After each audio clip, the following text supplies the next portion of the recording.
Good afternoon, and welcome to this amazing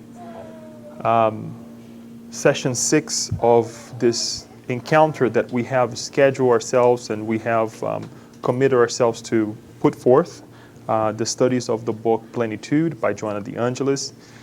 As Kirsten was saying, this is meant to be just highlights, just a way for us to connect. Not necessarily have to study, not necessarily have to connect with the last sessions or that we have presented, but it's good to watch. It's good to have the background, as well as to pick up the book, read it, study. Because if we don't do it, I can say a million things here to you, but if you don't study and read it and feel it and bring it to your heart, it's just going to be another bunch of words, okay? So the invitation stands, and I will repeat again over and over and over as we go through the next 6 sessions. But tonight, we give continuation, as we said. We have already visited several of the chapters listed here for you.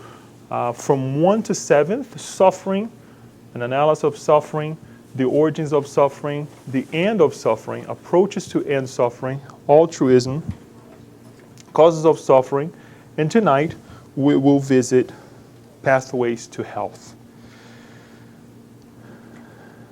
Recently, I came across a passage of, as I was doing an analysis, a financial analysis for school, a preparation for a project, and one of the professors who it was actually a video that I was watching.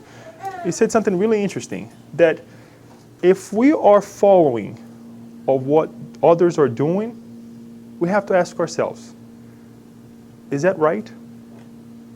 If everybody, is saying, okay, I'm going to go ahead and bring in the idea of financial, because it applies to our lives, right? If everybody's buying, let's say, ABC Inc. stocks, ABC Inc., let's say, sells computers, and their product is amazing, and everybody's buying stock of ABC Inc. because their computers are amazing. Is that the right thing to do? Well, a common answer, yes, they have great computers. They have a great product. Let's buy their stock. They're doing well. They will be doing well. But is that everything? Is that the whole picture, right? So if we follow the crowd just because they're buying a product, or a stock because of the company's product, we're not looking at the big picture. So we may be missing out on something. We may be getting into something that it's not the right thing, right? And connecting with another message, and we'll apply this later on. We'll go back to this idea. Connecting with another interesting message that we discussed at one of our guided homes.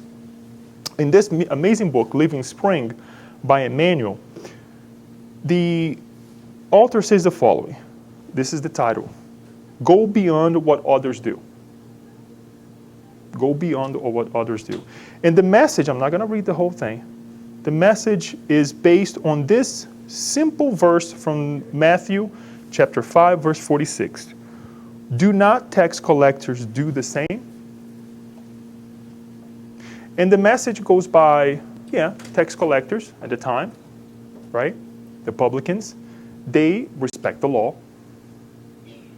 They were, quote unquote, righteous individuals. They respect those among themselves. They did everything that they were told to do, much like ourselves. We do everything that others are doing. We're a product of the environment.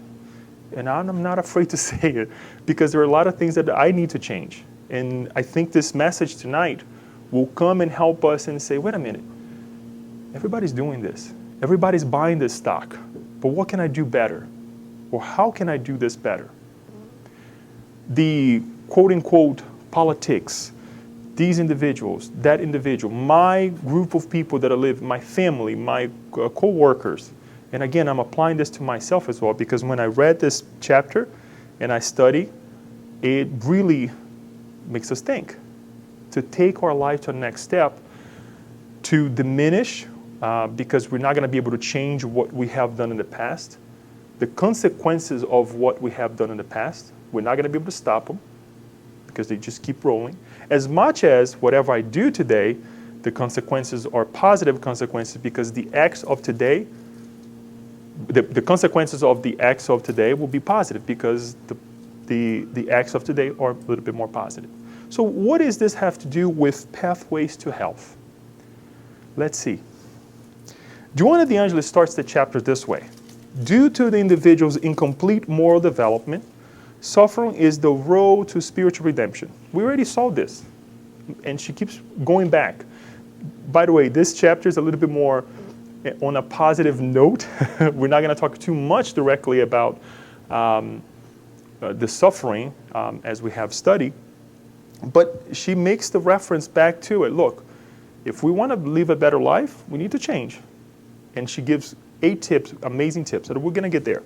A personal choice, it is a road devoid of punitive action. Rather, it educates or re-educates using the same mechanism through which the individual incurred moral strayed off course or disregarded the laws of life in the first place. Suffering prevails as long as purification is necessary. The only exceptions entail collective enlightenment, that is, when the missionaries of love in the good plunge into the world's darkness in order to illuminate it with their examples. Since they no longer need moral and physical pain, they choose or accept it as a willing hardship in order to teach courage, selflessness, and sacrifice to those engaged in the ignorance, illusion, rebellion, violence, selfishness, and denial of duty, all being causes of suffering, sickness, and pain. Why am I reading this whole thing? It's quite a bit, right? Our suffering is because we still need to purify ourselves. There is a purification in the sense that we need to fix something of the past, right? Not as a consequence in the terms of we have to suffer, but in the consequence, now you have to make it right.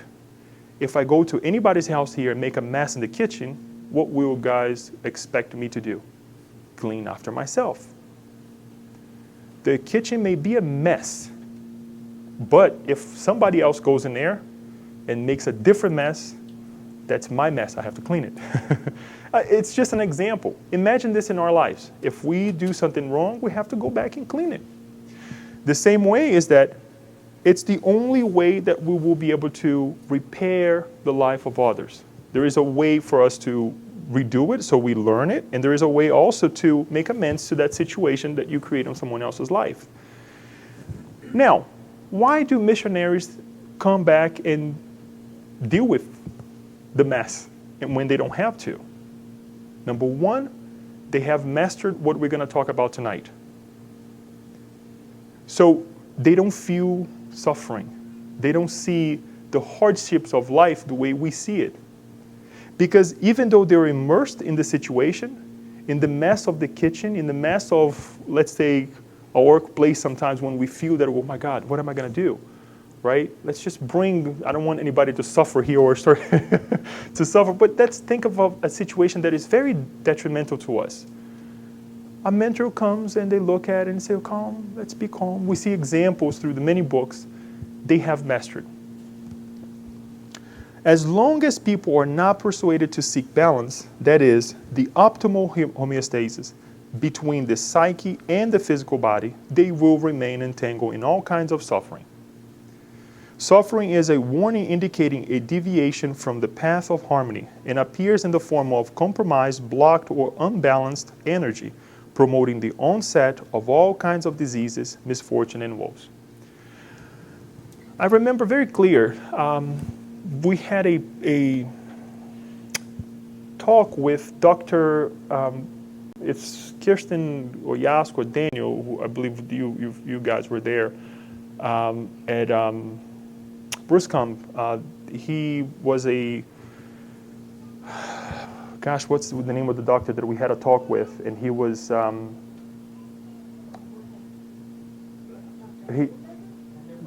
Hindenburg, I think, right? That was Peter Hindenburg, yes. He said something really interesting that I connect with because when you drive in a car and that engine light comes on, what do? Thank you.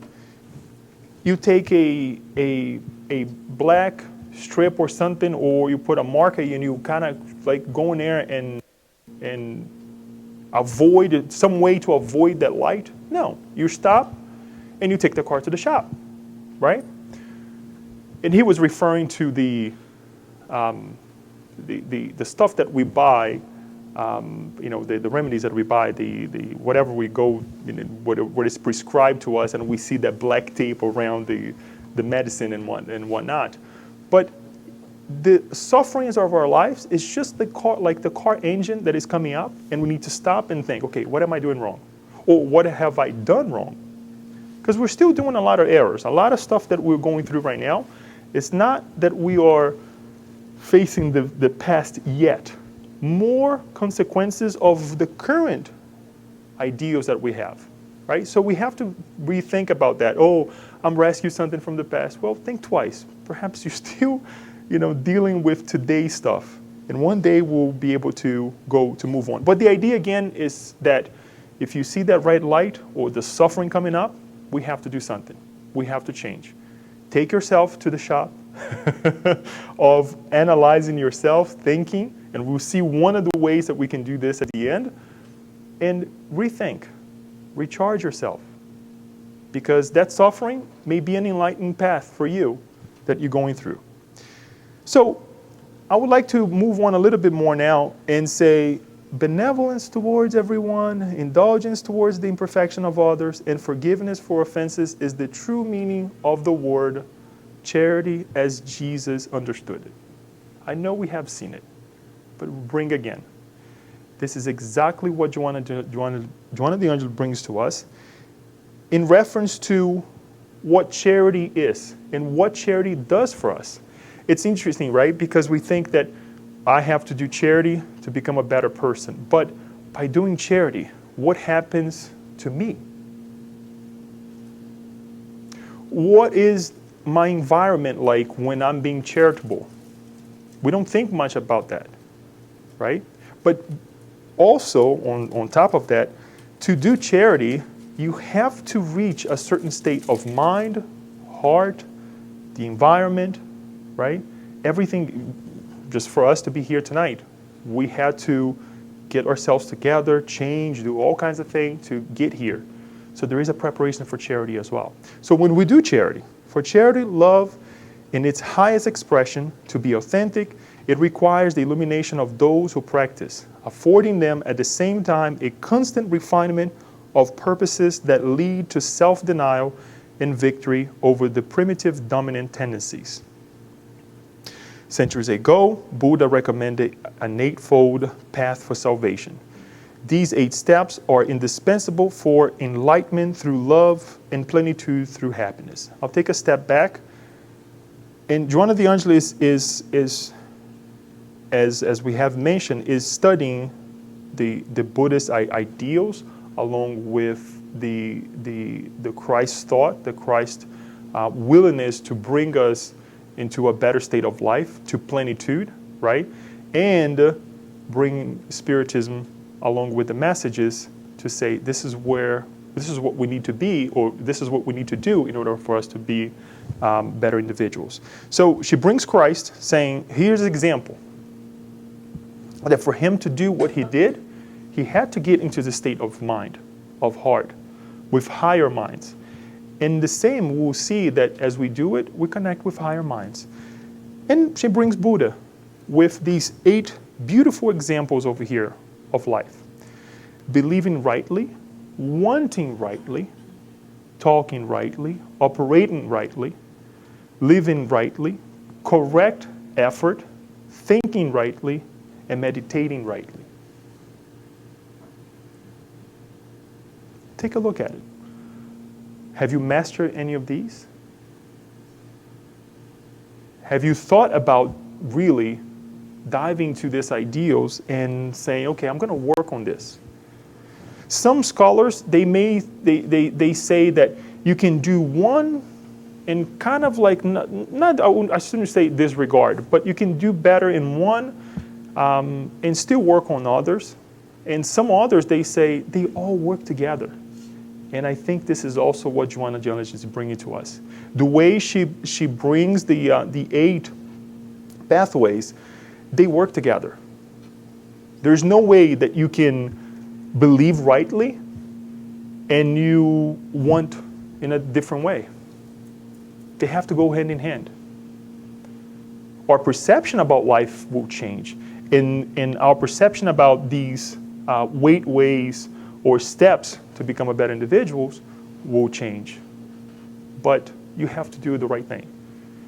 They have to be positive, number one. And you have to exclude the negative. So that's one point of that I would like to bring to you. As we're bringing these 8 steps tonight, I would like to remind you, and you please remind me as we go through our questions and comments at the end, that to exclude the negative, to acknowledge the negative that we are doing right now so we can replace with something positive. Because sometimes it's easier for us to think about what is not than to think what is the correct way. Because we have to acknowledge what is wrong, right? Because if you go into this idea, oh, nothing's wrong, then you're not changing anything. You're not going to do anything differently. So believing rightly. What is to believe? What is, when we think about believing rightly, why number one, we think about the idea that we bring believing right? Because we could have said thinking rightly, right? Because a thought comes before the belief. But we'll see a little bit more, and then we'll understand what she's trying to say. Again, these are Buddhist ideals.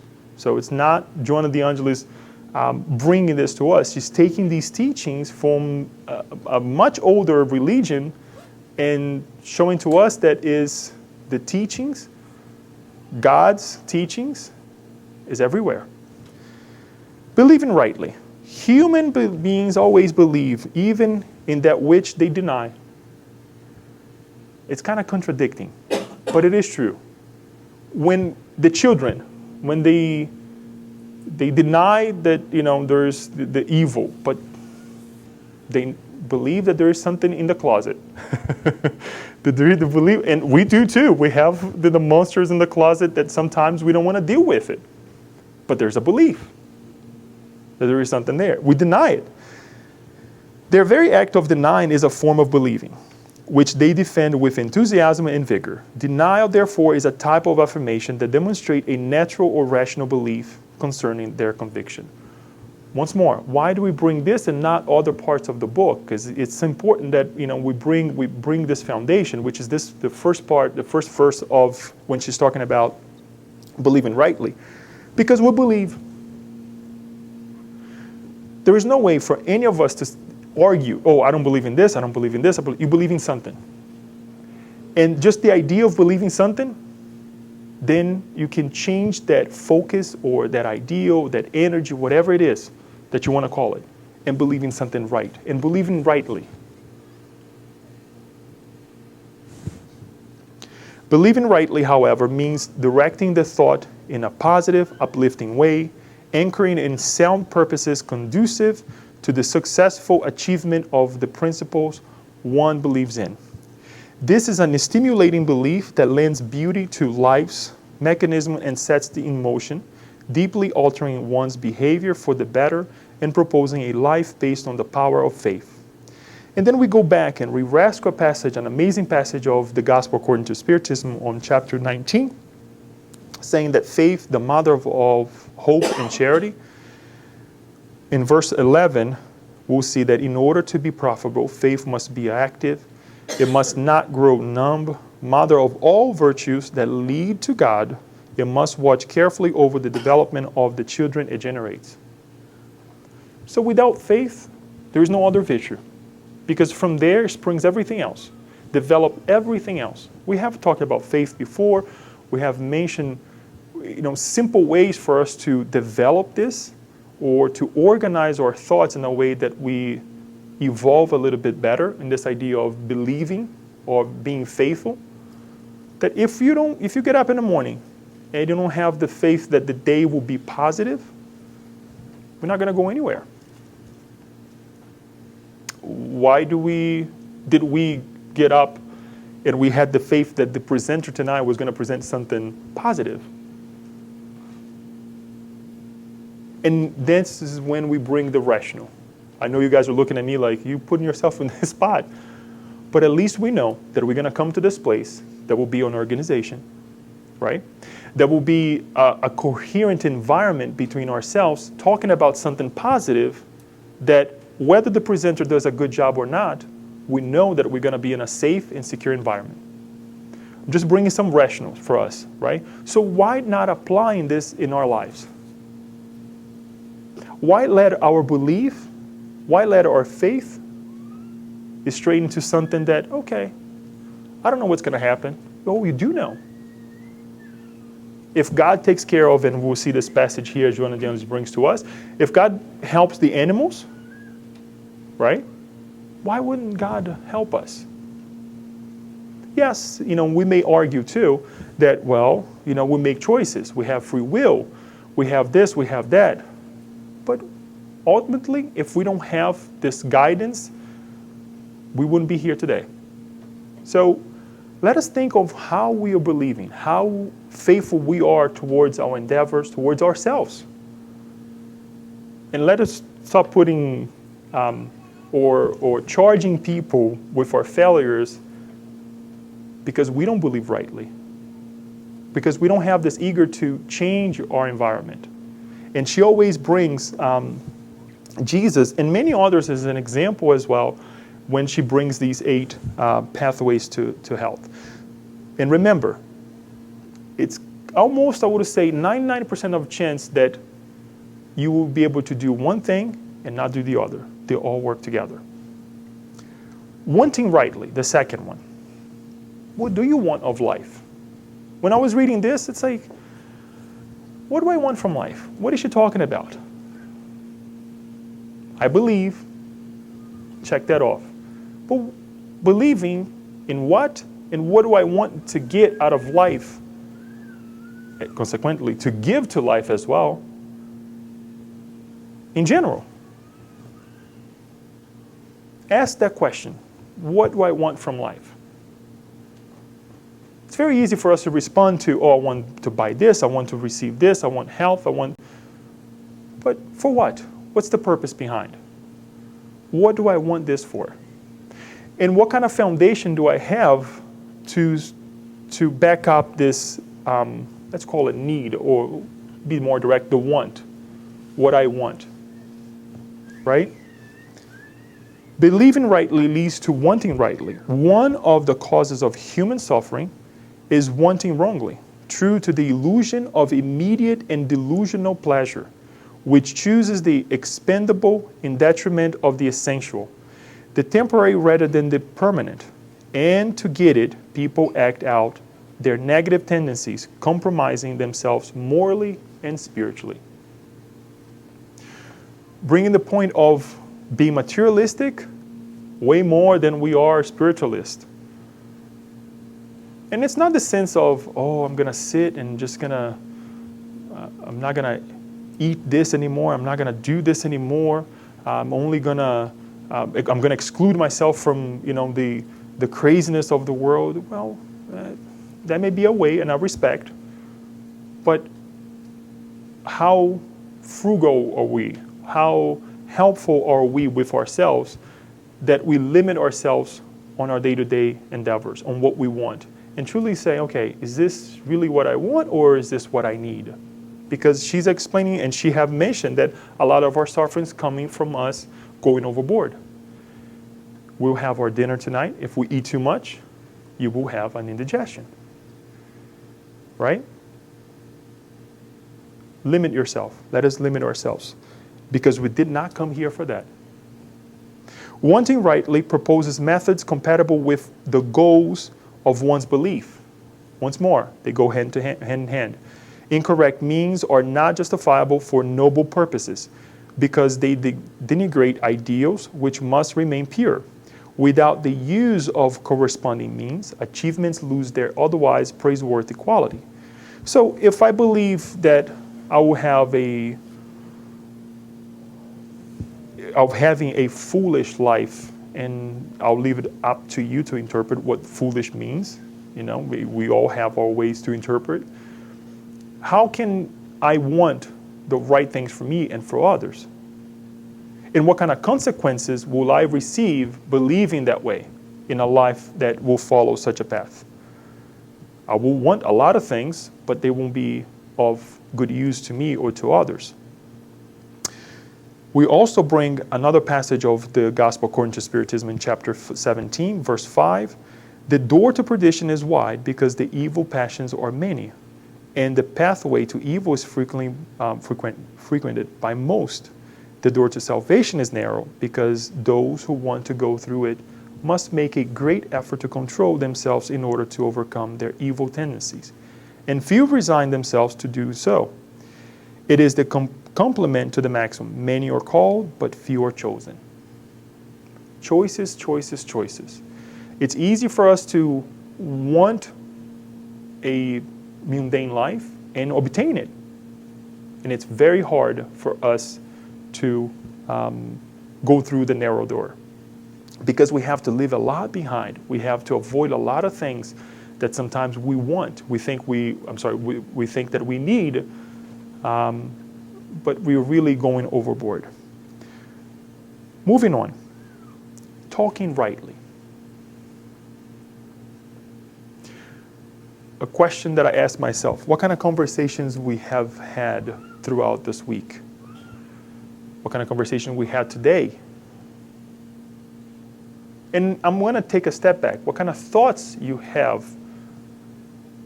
Perhaps you're not saying as I'm speaking right now, but you're saying in your mind. You wanted to say it to someone, but you didn't say it verbalizing it, but you said it. You construct it. And I think that you can get, thinking rightly, and we'll see that, but what kind of conversations you held? Were they positive, but were they of good intent? Or how did you also say it, even though it was something positive? Let's read a little bit.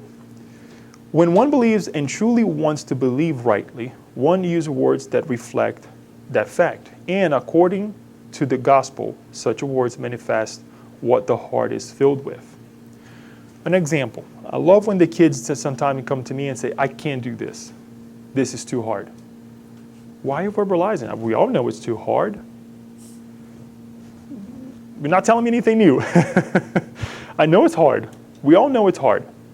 But why not take that message that you just verbalized, that energy that you just verbalized, and say, this is hard, but I'm going to get it. Or to say, I will get this. Avoid the negative. I was talking to a young lady at work, and we were analyzing a test that we had to develop, work on, and obviously work on the results, make amendments to it, and so on and so forth. And she was evaluating herself on the whole scheme of things. And she asked me, how did I do? And I turned to her and say, how did you do? How do you think you did? And she started saying this and this and this and this and this and this and that. And I'm listening to her. I would say 80% of or 90% of what she said about herself was negative. But what she was truly trying to convey was that she got something positive of it. She went over all the negative stuff. And I learned that, and I noticed this, and I did this. Okay, well, isn't that positive? It's not that you're going to paint the picture differently, but you will analyze the situation, whether you had some learning experiences, but in a positive way. Sometimes we say things, and we feel the dreading, right? Or sometimes we're in a conversation, we're talking to someone, we feel the negativity the way they're saying, they're presenting things to you. And yes, a lot of what we are experiencing in our lives are difficult things. Planet of trial and expiation. Guess what? We're here to learn. We're here to redo. We're here to fix it. Clean the mess. But the way we're talking, it's not conducive to the way we're supposed to believe. It's not conducive to the way we're supposed to want things for our lives. Therefore, living the higher aspirations inwardly is essential to that the symphony of one's words may rightly convey than outwardly. Words are a valuable communication tool that has paralyzed many great ideals of humanity for not being true to the sentiments that should be expressed. People talk for the sake of talking. They talk in order to conceal emotions and ideals. They talk with sordid or harmful purposes in mind. I'm not saying it, Joanna the Angel is saying. So we can avoid the negativity and start implementing positive things, positive ways to say things. And again, I'm including myself on this. Because it's easy for us to pick up when somebody else is talking to you, but when we are saying, it's very hard. It's very hard because you're in the heat of the moment, you're in the situation, you didn't think, you didn't prepare yourselves. But if we got up in the morning and we start thinking, today is going to be a good day, you have that belief. So what do I want for today? Then you start changing because you're going to say positive things to yourself and you're going to act accordingly, which we'll see next. The words that liberate can also enslave. Therefore, the art of talking entails requisites that are essential for expressing oneself rightly. Talking should be discerning, knowing how and when to say something, and it should avoid causing embarrassment and resentment. Pretty difficult things to do nowadays, right? And it's only the first 3. We have 5 more. 5 more. Operating rightly. What does Joanna the Angelus is trying to say by operating rightly?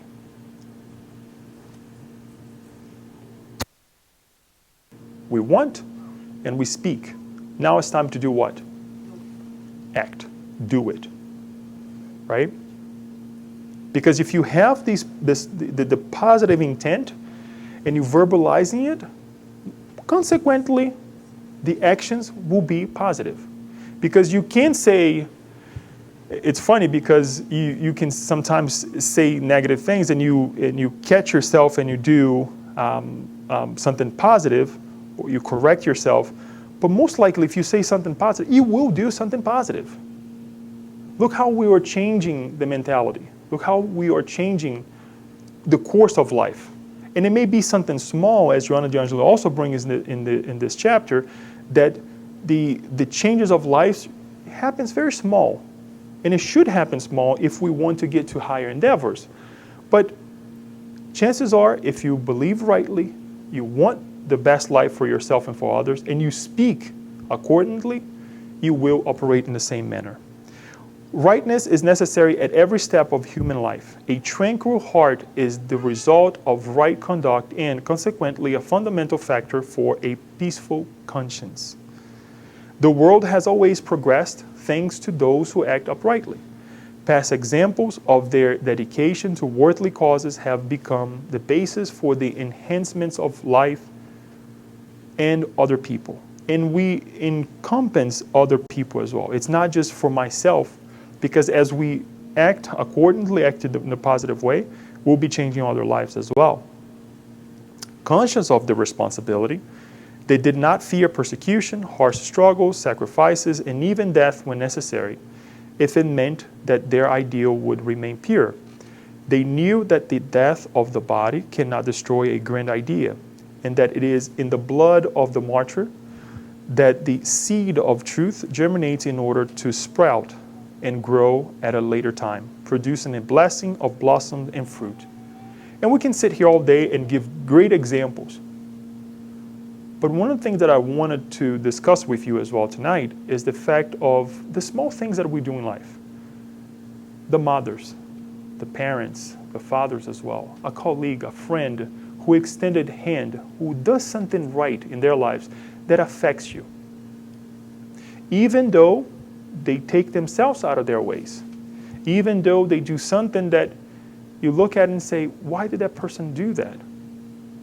When they were putting themselves behind the situation, behind the curtains. And there are examples in all of our lives. If we're here today, incarnated, guess what? Somebody sacrificed for us. There was a sacrifice made to all of us. It makes us think. It surely makes us think. Because again, when Joanna de Angeli mentions the martyrs, yes, it's a level up here. But if we start with the small things, being appreciative to these small things in life, guess what? We'll be able to aim it and say, if that person can do it, I can do it too.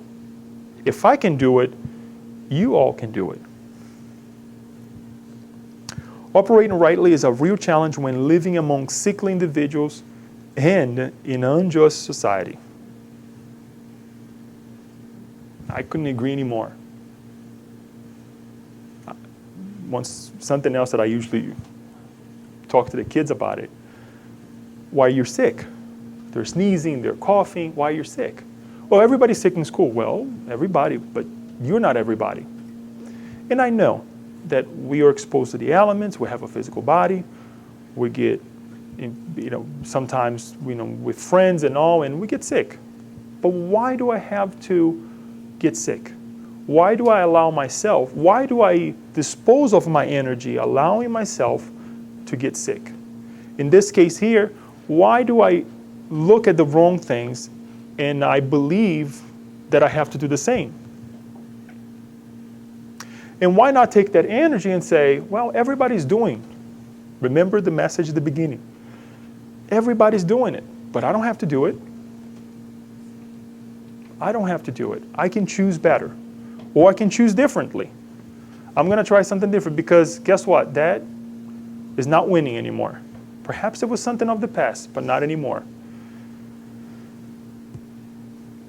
Giving continuation, living rightly. And we know when I read it first, it seems like, wait a minute, operating isn't the same thing as living?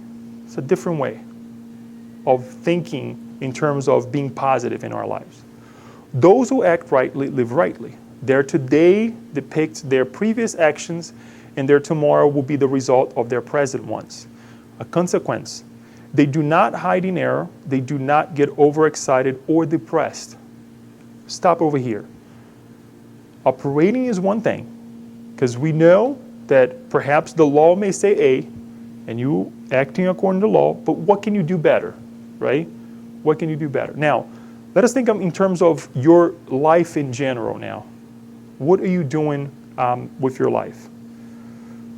Because there are certain things that we program, that we believe, that we act appropriately, that we speak appropriately, right? But the results are not what we were expecting. Hence, what she's saying over here. We don't get overexcited, and we don't get depressed. We know that this is the pathway that we have to go through, and we stick with it. And we continue to live our lives in the right way. Because there are a lot of things happening, we're bombarded with many things that will push us down.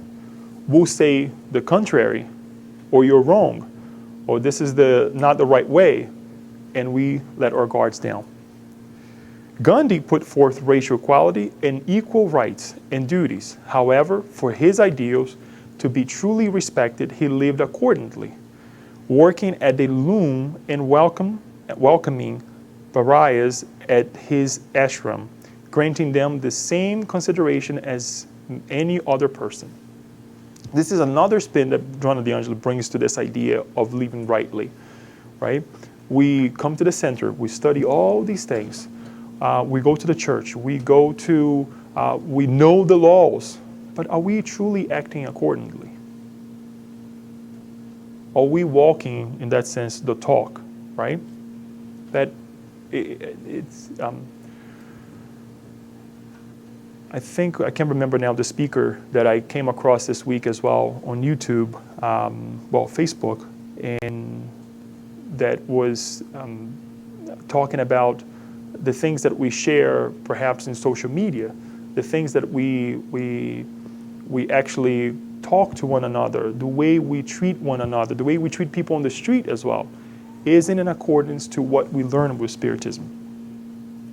One is here and the other is here, or the other way around.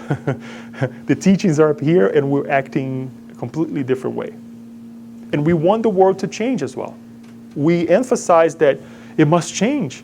The new era must come, right? As we stated earlier, Jesus did not have a stone on which to lay his head, even though the birds in the sky had their nests and the beasts their dens, because for him only one thing was important: giving of himself in a world of things that are worth only what is attributed to them, for they have no intrinsic value. Such a life requires a great effort because wide is the door that leads to destruction, as we have mentioned. Always bringing Jesus' teachings with these 8 insights that Buddhism brings to us as well. And Gandhi is a great example as well to all of us on how to live accordingly. So we talk about what? The faith, the wanting, the speaking, the operational way of life, and the way we're supposed to live. We have a couple more. Correct effort. We have all this idea, all the beautiful things in the morning that we're thinking, oh, today I'm going to go to the center and all.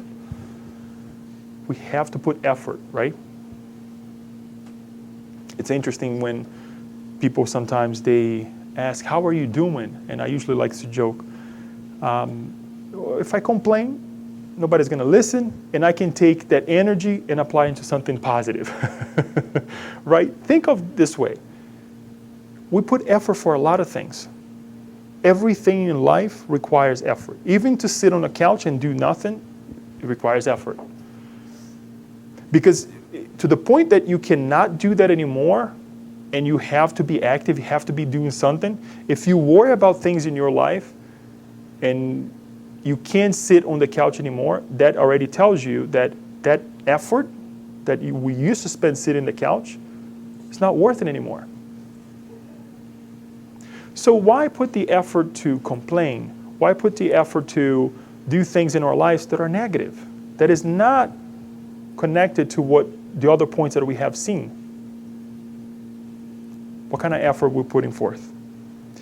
Without effort, no endeavor is possible, much less successful. Intensity of effort reveals quality of character.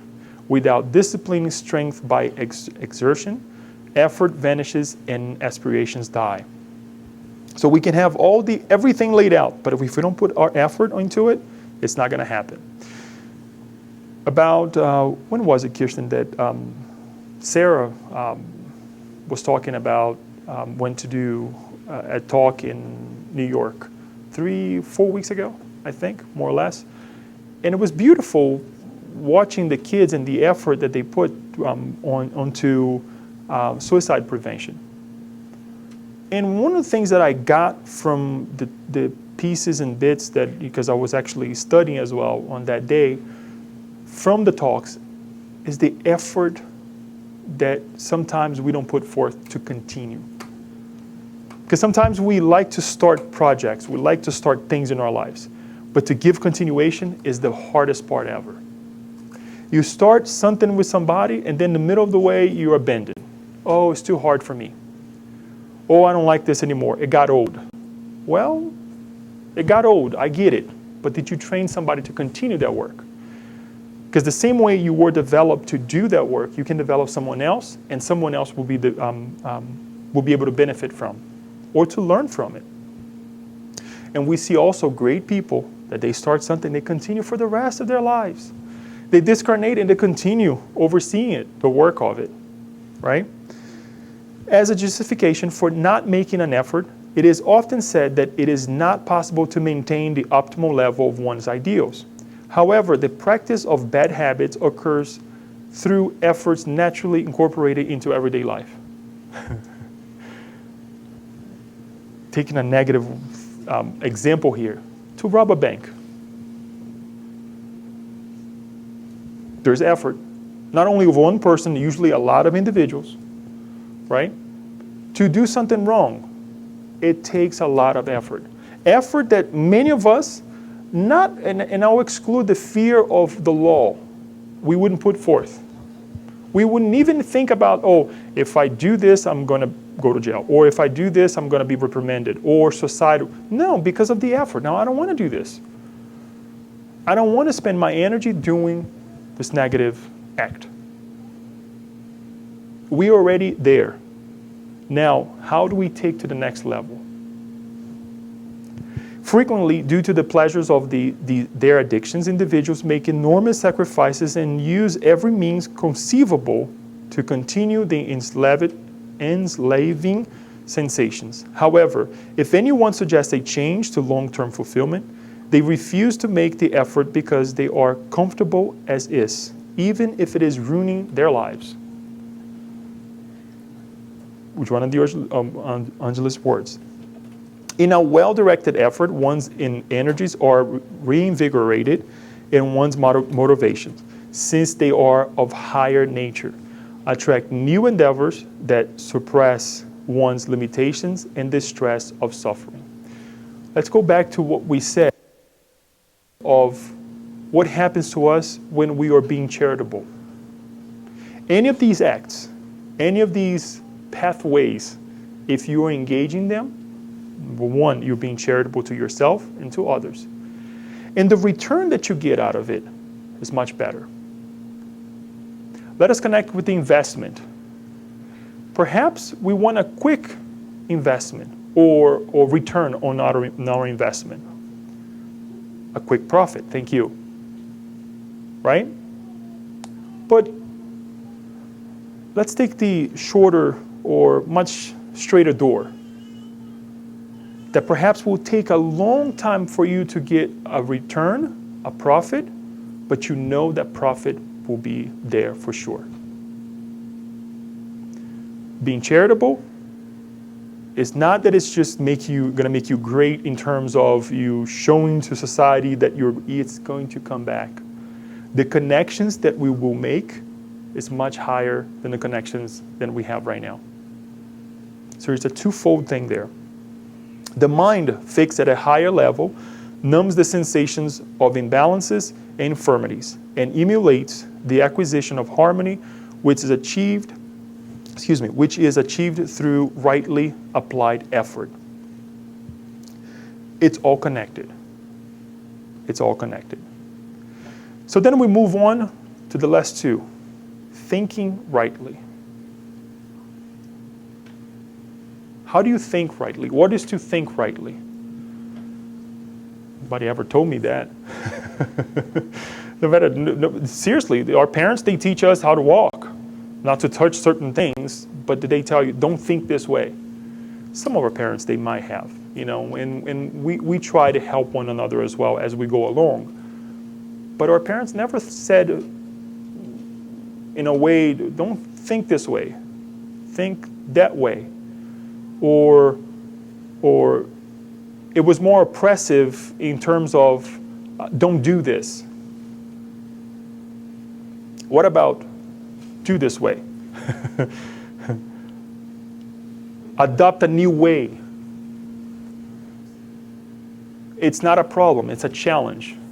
Overcome that challenge. Because if you overcome the challenge, it will be positive. And what we do with the information that we didn't have, we make it worse. Instead of changing sometimes, we make it worse. Because obviously we didn't have a foundation or a more positive foundation, and we tend to intensify it with more negative things.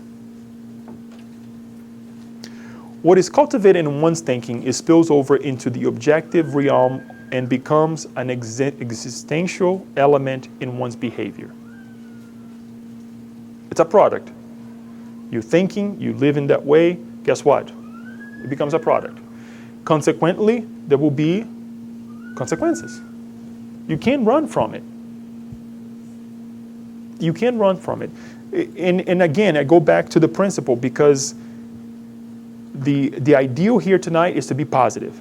If you start your day believing that you will have a good day, right? You verbalized it positively what you want from life. There's no way that you will be able to conduct your day in the same manner if you're not thinking positively. One thing comes with the other. So Joanna de Angelis is certainly right when she is connecting all of these ideas together, and they do not work independently. Thought is a generating source and a conducting dynamo from life Look, the life has a larger L, to life. We studied last year the book Thought and Life. We know this. We got it. We mastered. I shouldn't say mastered, but we visited, right? But we have seen this before. Energy is present everywhere, wanting for thought to command, I'm sorry? Waiting, excuse me, for thought to command and direct it. If there is anything that I like about this chapter, is this passage over here. We have energies at our disposal. We have an environment at our disposal. When we talk about the idea of believing and you're engaging into that ideal, isn't that amazing? I don't know, it really, to me, is something, it blows my mind that if we're here constructing this environment, or let's be humble and say connecting with this environment because I think it was constructed by higher minds, it's an amazing thing. We are part of it. We chose to be part of this environment. We could be doing many other things that others are doing, but we chose to be here. When you're reading a book, when you're washing your dishes, when you're cleaning your home, when you're taking a shower, you are manipulating the environment. You are manipulating life in a positive way. Many other people, they're doing everyday things, the negative things, but we choose to do the right things. And if there's anything more liberating than this, I don't know. Because we are co-creators. We are individuals that we are inherited this ability to change the environment. And we may think, oh, yes, we can do great things. We all can do great things. But what about the small things that we don't value? All those who allow themselves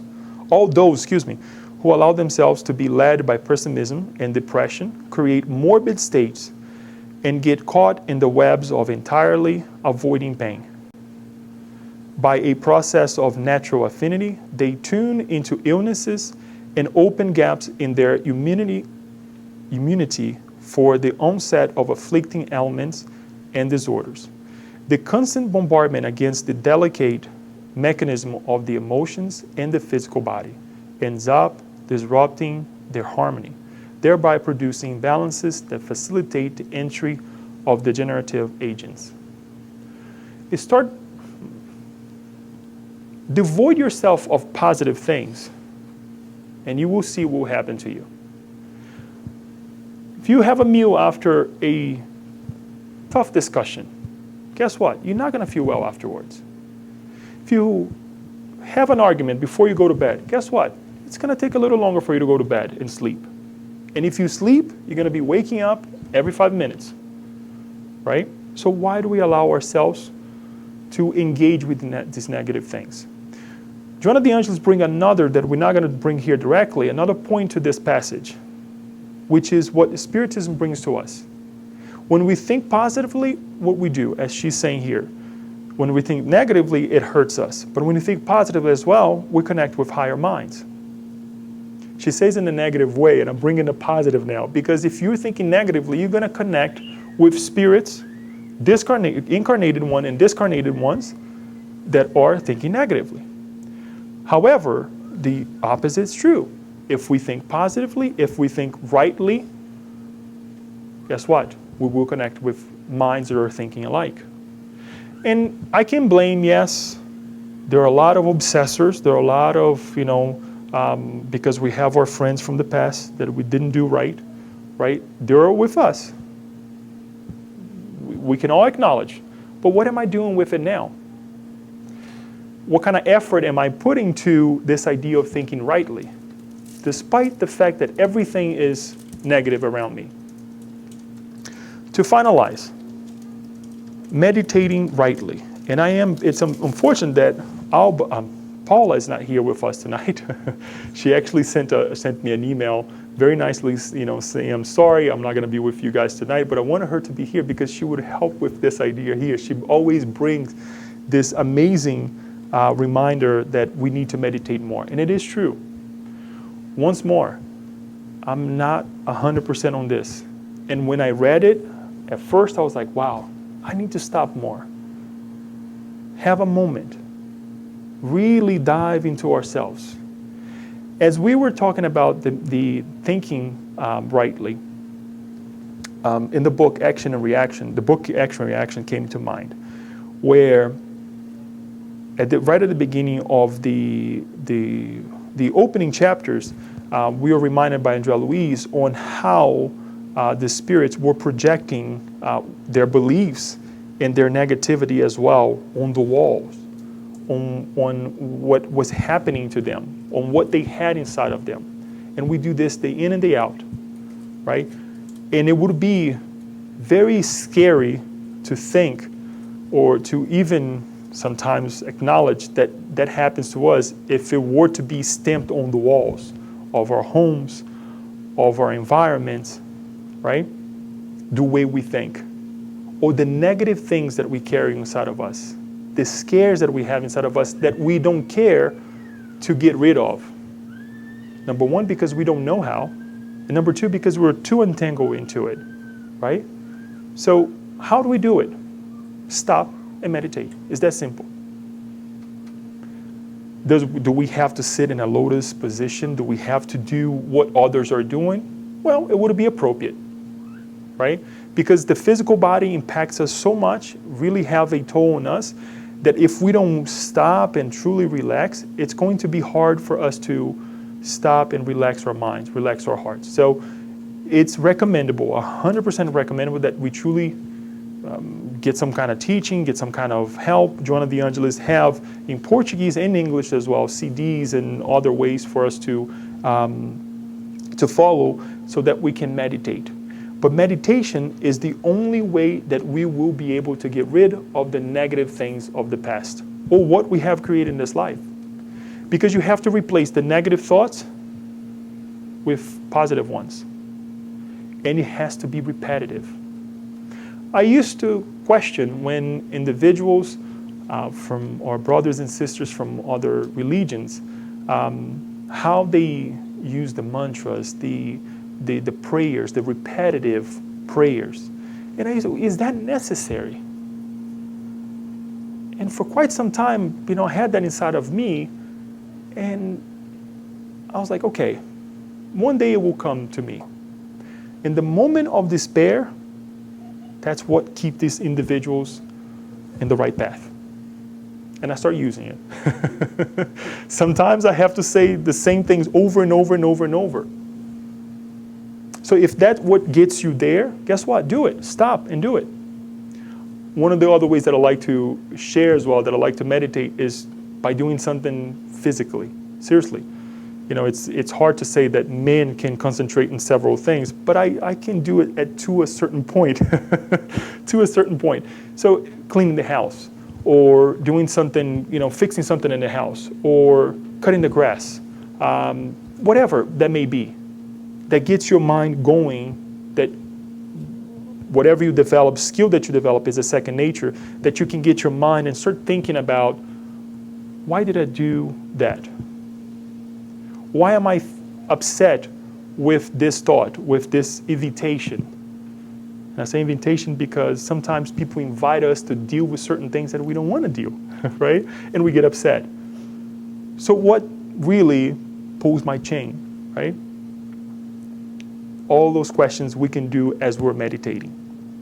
Fix on the panels of the memory due to a pernicious mental education or a huge number of unhappy scenes, reproduce reproachable acts and inferior aspirations. And that is why meditation is brushed aside as being too hard. If I were to ask everybody here, let's stop right now and let's meditate. Some of us will start falling asleep. Some of us will be thinking about what's going to happen tonight. Some of us will be thinking about tomorrow, or whatever problem we left at home. Later on, if we were to be persistent, about an hour into the meditation, you either will get up or say, you know what, let me listen to what Leo is saying. after we wake up from our little nap. It's serious, guys. It happens. How many times I also sat down to pray or to meditate, and next thing I know, or let's say the next morning, I was like, what was I again? Where was I again? Because we not conducting our minds to stop and do it. I remember Divaldo Franco talking about, going through the different talks or the studies that he had to conduct to present and to be as eloquent as he is with Spiritism. At night, when he has to study and he's tired, he gets up and he just goes through the night studying. It's not easy because your body's telling you, oh gosh, go to bed, go to bed. Well, let's get up, let's do it. If meditating means that you have to stand up and sit still and think about what you need to change, the negative things that you have inside of us, let us do so. But we need to change. It's not about the way you stay or the way you sit, but what or how you will do it to get these things out of ourselves. However, all one has to do is to change the directions of one's mental habits, and the foundations for meditation can be laid. Out of bad habit, when something bad happens, people let themselves be consumed by it. They give into it, comment on it, repeat it, and give it roots. Whereas the right course of action is the complete opposite. But when something good and useful happens, they seldom analyze, internalize, and relive it. Instead, they replace it with something else that is unpleasant, holding on to the latter in detriment of the former. It is only natural that, unaccustomed to reflecting on goodness, peace and health and joy, people find it difficult to meditate rightly. We give life to it. We see the negative things hitting social media. We see on how fast negative thoughts, negative ideals, news travels. We have a saying in Brazil that it's again related to cars again, that car was faster than bad news. That element was faster than bad news because it flies. It truly flies. Positive things does not give news. That's why when we turn on the news, again, certain channels, all that you see is negative things, right? And I agree with Isabella because she doesn't like to watch the news, and sometimes we have to stay informed. She's like, I don't like to watch the news because all that you see is negative things. It is true, but there are certain things that we have to know, not to engage into it or to give life, but to prevent ourselves from following it. And if somebody says something at work or whatever, you diffuse it. You bring the positive side, right? You train your mind to look at the positive side. Let's learn something from this, right? To finalize, meditation is the use of concentration in the inner search for God with determination and perseverance. Its only goal is to experience the divine flow and know God, sense Him, and feed on His energy. It is the state of mental stillness. Meditation replenishes wholesome energies, restoring the harmony of one's psyche, and the psyche restores the harmony of the physical body. And those who meditate believe, want, talk, operate, live, strive, and think rightly, acquiring the values necessary for salvation. At this stage, they surrender and no longer live. It is Christ who lives in them. This is what Joana de Angelis is laying ahead of us, saying, follow these steps so we can get to plenitude. Let me read one more thing to you and close with Emmanuel when he says the following. For many millennia, ordinary people have been eating, drinking, sleeping, and acting without making fundamental changes in society. However, A blessed light has shone on the earth for the last 20 centuries, spreading Christ's teachings and inviting us to ascend to the peaks of higher spirituality. But not everyone realizes this, although it does involve everyone. Even so, for those who delight in the extraordinary blessings, the Master's challenge issues forth, asking us what we are doing that is out of the ordinary. Because thinking the way other people are thinking, doing the things that other people are thinking, putting the efforts that we have put forth just like yesterday, is not taking us anywhere. Because we can still see our situation, and I'm not saying this in a negative way, but a true analysis of where am I? Same way we asked, how do I believe? How do I want? How do I operate? Let us look at our general situation. When I say general meaning, let's look at ourselves, right? And what am I doing for the environment? And how am I connecting with the environment as well? Is it the same thing? We see progress, yes, but can we do better? And I think, or I should say, to be positive with my words and the way I'm thinking, I am sure that these 8 steps that Joanna de Angelis is bringing to us is a great start. Avoiding the negative, because we have to acknowledge what has been done thus far, so we can act better, and inviting ourselves to do things in a different way. As Daniel liked to say, let's change the team over here, because it's not winning. Any coach, they see a deficiency in one area of our lives, of the team, they do what? They change it.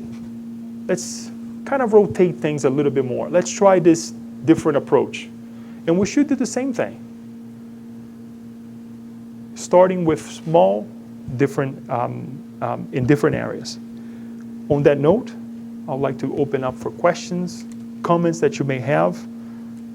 And if there is an area that you think that you have worked on that is connected with one of these 8 pathways, please share, because we all need help.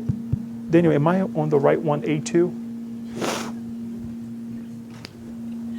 No, Join. something that you said that the other day I was thinking about Haroldo, when the way that he puts the ideas, and he repeats sometimes 2 or 3 times the same sentence, and you start to get so into it that starts to meditate. It's not afterwards, it's right there. So the guy turned to you and said this, and he repeats, and you said, oh my. So at the beginning I didn't understand what kind of technique, but then when he started to do this, but of course to the best points, I thought that was a good way to make us reflect. And I think sometimes, like when I do the God at home, I said, okay, so you're saying this, right? And right there, I said, you know what? That's a technique to make you reflect on the moment. You just read. Did I understand what I read? Let me say again. This is what he's saying. And remember, the one that called my attention most was the son that comes back. Mm-hmm. The prodigal son? The prodigal son. That the way, when it finished, you said, oh no, it's gone. And it's Good so point. Interesting, you know what I mean? It That's is like the repetition, because, yes, that's something there, positive. That's a good point that you bring, because we can apply this in our lives. I would call it the exhaustive critical thinking, that you exhaust, we think that we exhaust. Because when we see Emmanuel come in, on a small passage of the Bible, saying things that we would never think that would be there to think about that passage, we stop and say, wait a minute, I need to learn quite a bit. I need to exhaust this topic even more. What comes to mind as well is, how many times did Jesus ask Peter, do you love me? Was it once? Was it twice? No, it was 3 times. Did he really get it? Even after the 3rd time he was asked, Do you love me? Why is that so? And when we go back to these topics that we have, this pathway, many times we exhausted these ideas of thinking rightly, of speaking rightly, all of these things that we're like, oh, okay, I do this, but are you really doing it? Or are you following, or are we following what we see out there?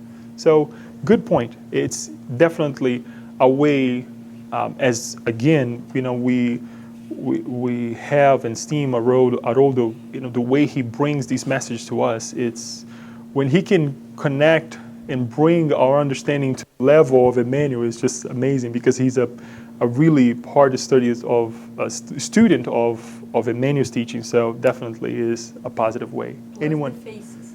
Yes. Amazing faces. It makes you. Yasko. I believe if you can put back, I think is correct effort. Yeah, I think that phrase about the immune system somewhere. Which one? Where was the immune system? No, so it's not this one.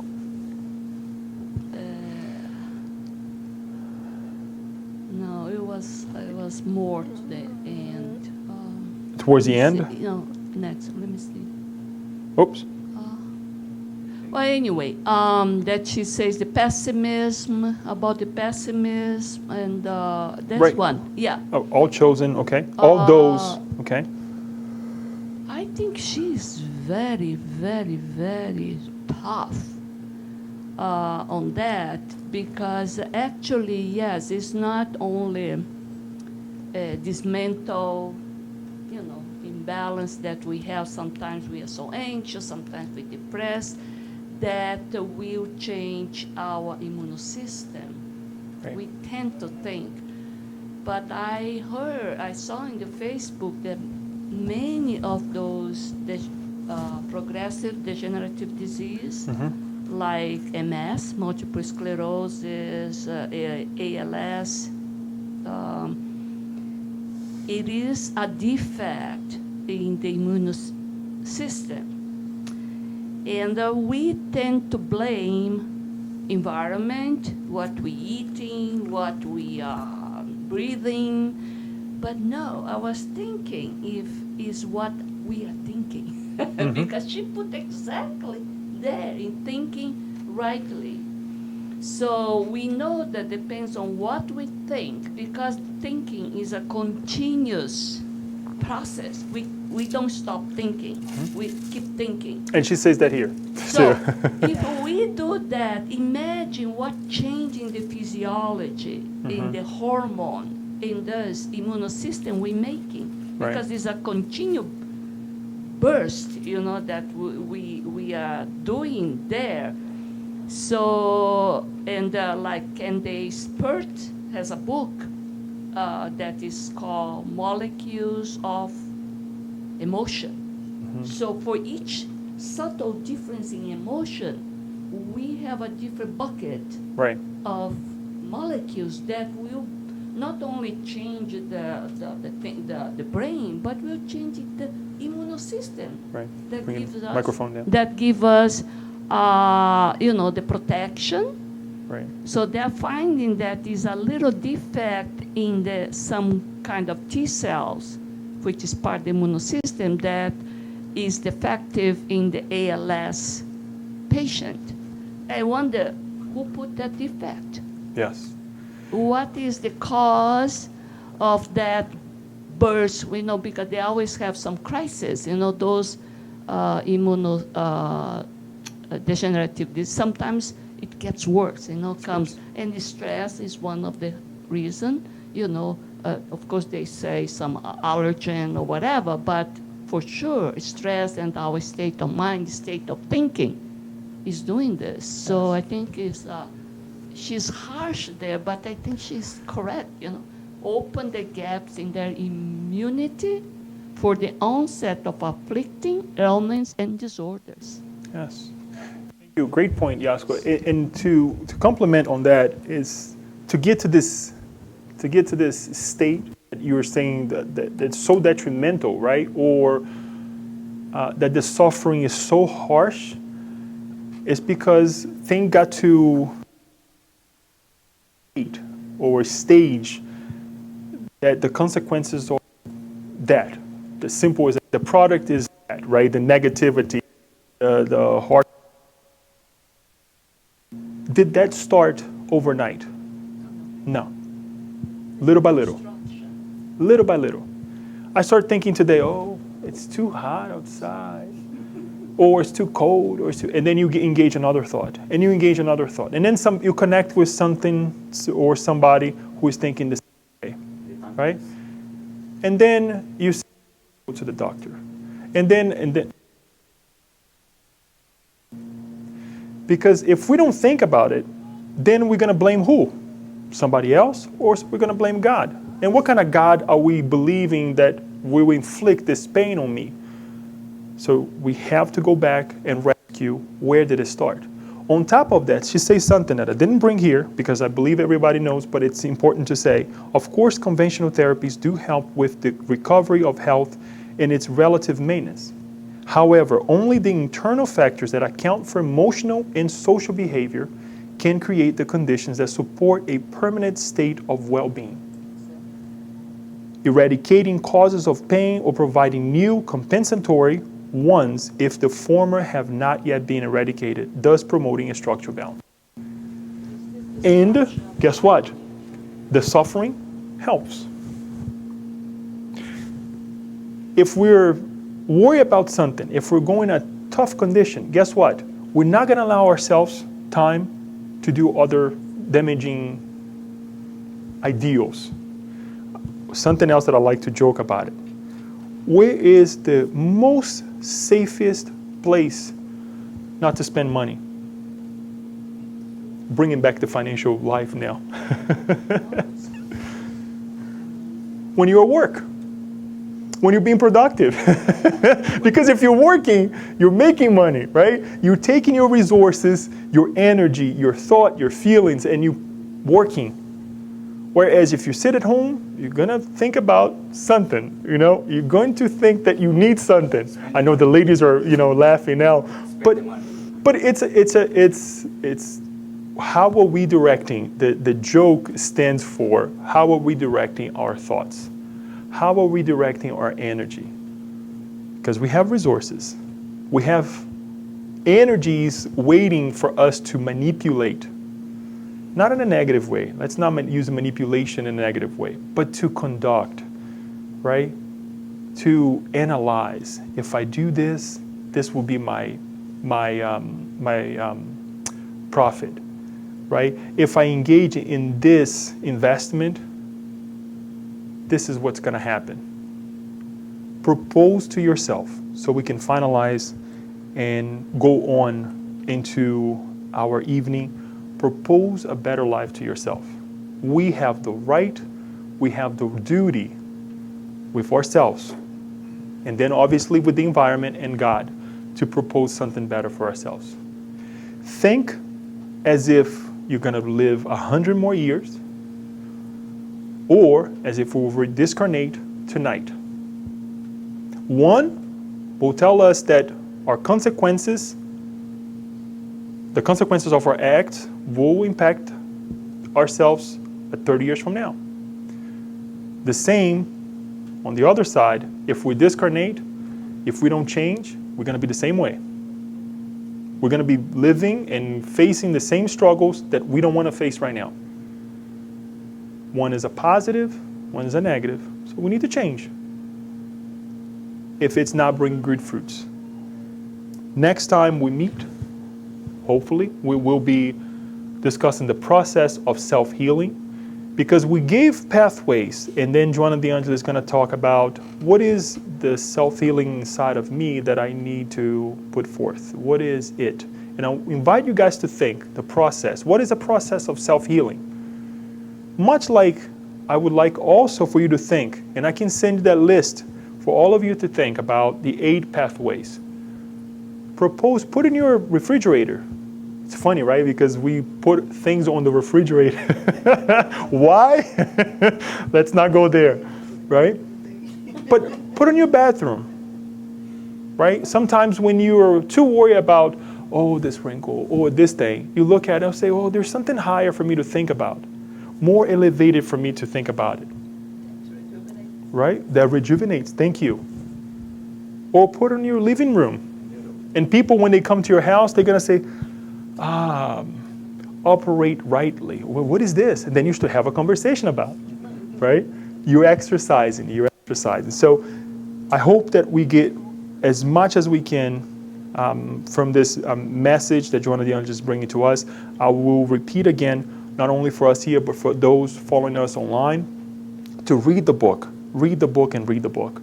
I would love to give continuation to this study in a more elevated way when we finish this discussion this year, in a group, perhaps, effort, because it's teachings for, they're all teachings for not only one lifetime, but for eternity.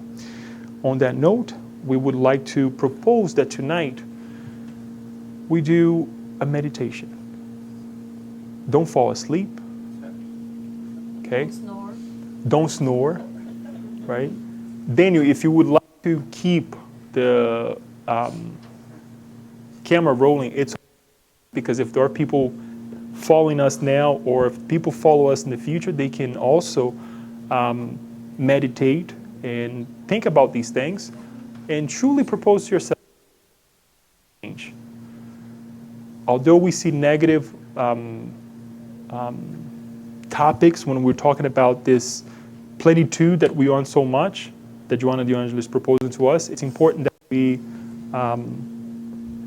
think positively.